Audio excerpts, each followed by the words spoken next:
Hey friends, Ash here, welcome back to Gents. Hope you're well. So we talked a lot about how brands just keep dumbing everything down to a whole 3 notes with their new fragrances, because apparently we're all just complete morons who feast on Tide Pods and get ourselves stuck inside of folding chairs. And if there was one more fragrance note, we'd be like, no, what is that mean? I'm confused. Well, don't worry, brothers, because Hugo Boss is here to save the day with the new Boss Bottled Beyond Eau de Toilette Intense. Not 3 notes, no, 2 notes. This is the future of fragrance.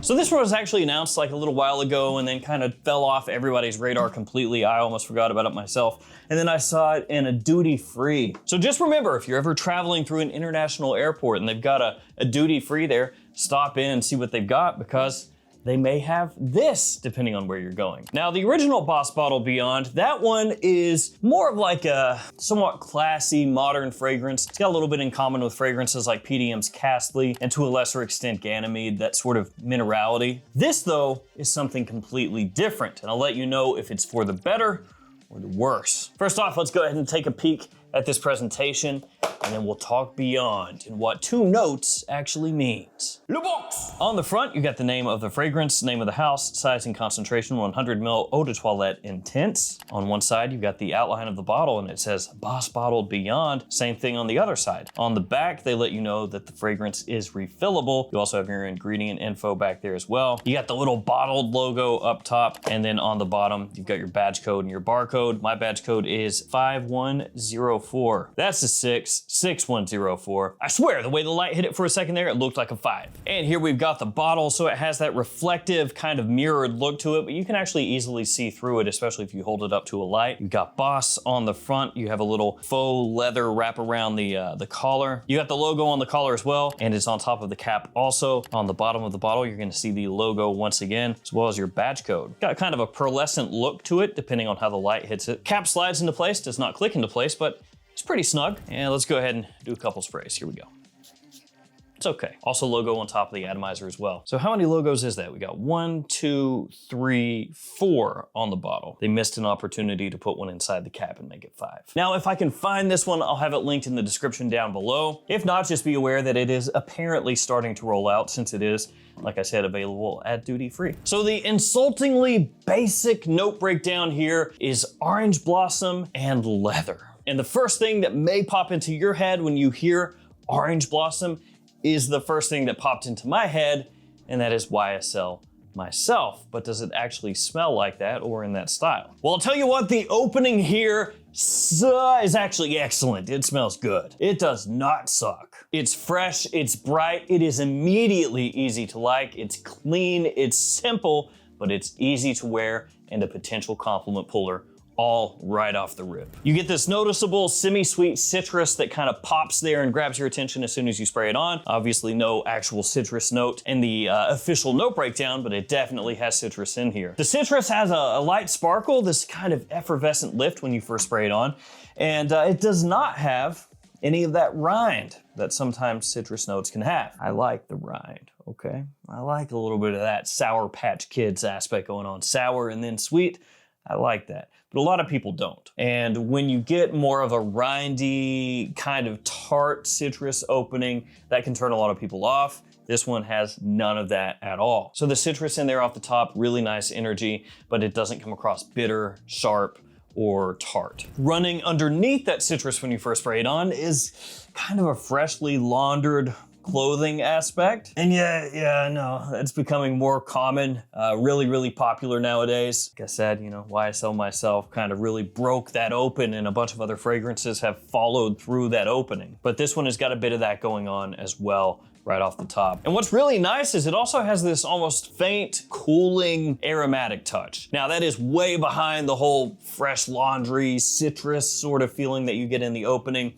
but it's there. So it's cooling. I wouldn't, you know, come out and say like straight up mentholated or anything like that, but it's got this nice, just kind of fresh green pop to it. And then as it settles down, still kind of in the opening, the first, 4 or 5 minutes, you get lavender that comes out as well. Lavender mixing together with that orange blossom note, with the orange blossom becoming more and more noticeable over the lavender the longer that it stays on your skin, but it's still sort of that mix going on. It never turns powdery, it never turns perfumey smelling, so that's really, really nice as well. And I wanna reiterate, the 2-note note breakdown is ridiculous. You know, you look at it and you're like, oh, this is gonna be the simplest, crappiest, most throwaway fragrance in the world. They didn't even bother to give it one top, one mid, and one base. They were like, nah, doesn't even need that, bro. Orange blossom and a little leather. That's it, ship it. It makes you think it's gonna be a simplistic crap fest.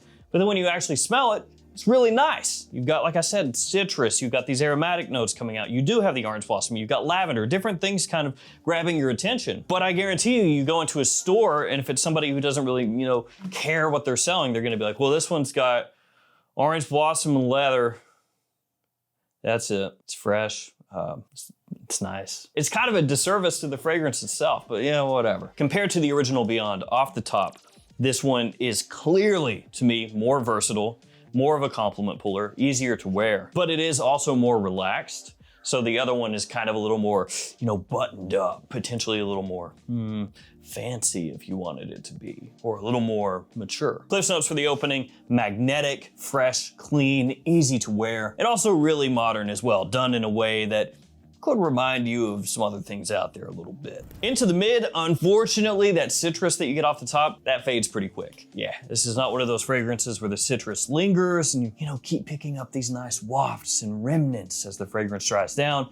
No, once it hits the mid, it's pretty well gone as far as that actual citrus goes, which I guess Hugo Boss could argue that's why we didn't make it a note, because it didn't last that long. We didn't want to trick you. So yeah, one of the main things that happens as it hits that mid is it becomes more of a floral, clean scent profile. So again, orange blossom is going to be the main thing that you pick up. Also lavender, kind of a geranium aspect as well. And yeah, once you do hit the mid, it is kind of obvious that it is maybe inspired by YSL Myself. Now, when I say that, I don't mean spray this on here or spray myself on over here and you'll be like, what?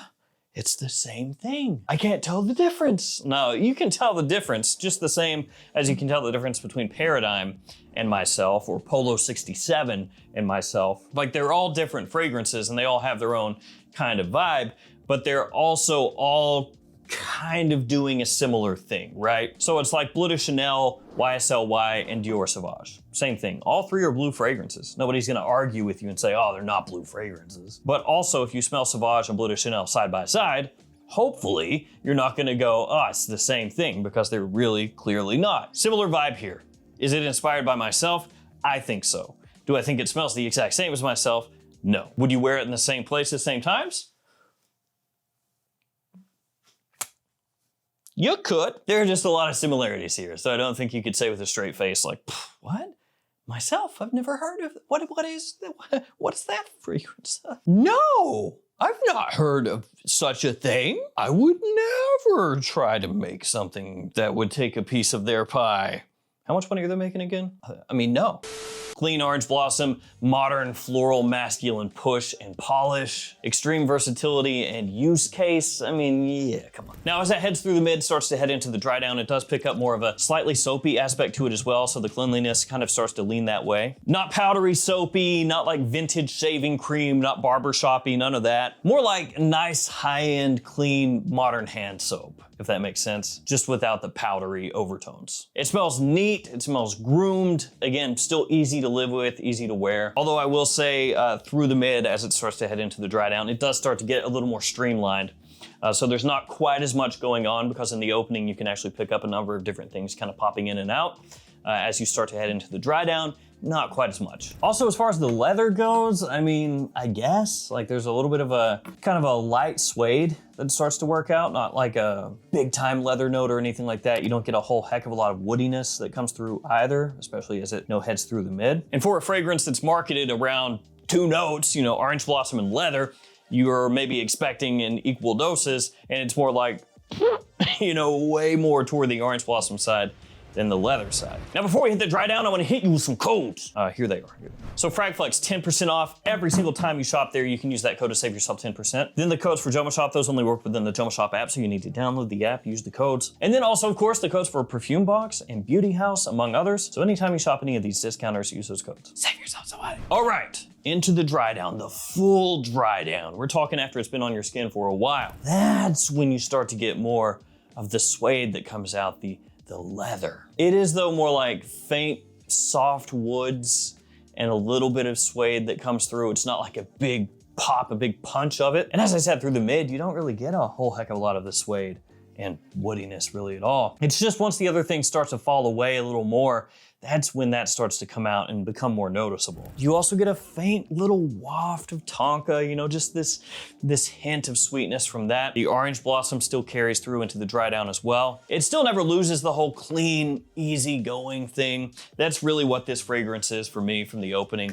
into the dry down the whole way through. It does warm up a little bit in the far dry down, you know, because of the tonka, the little bit of suede that comes out, like I said. And it's not as bright as it is in the opening, not that you would expect it to be, but it still is fresh, even in the dry down. All right, let's talk performance, seasonality, and the overall verdict. First, performance. You might think it's probably gonna suck because of the whole fresh aspect and all that, but actually, it's pretty good. This stuff lasts a long time off my skin. It projects well, perfectly suited for the type of fragrance this is, because it's not really trying to fill a room. You know, it's not that type of thing. It's not a clubbing scent or anything like that. This is more a versatile anytime scent that you could wear casually, super easy. And if you wanted to, just by the nature of the fragrance, you could wear it to work, you could wear it to more formal situations, and it would fit in there too. And for that type of fragrance, basically trying to be like a jack of all trades, right? It's actually really nice. It lasts long enough that you don't have to worry about constantly reapplying or anything like that. And it's also noticeable enough that people are going to be able to pick it up. In terms of versatility, when you would wear it, all that stuff, I think it's really a year-round fragrance. But if you were gonna say, you know, these are the specific best times to wear it, probably spring, summer, daytime, also fall, daytime as well. But because of the similarities it does have to some of the other super versatile fragrances out there, it's kind of in that same boat. Basically, do you like it?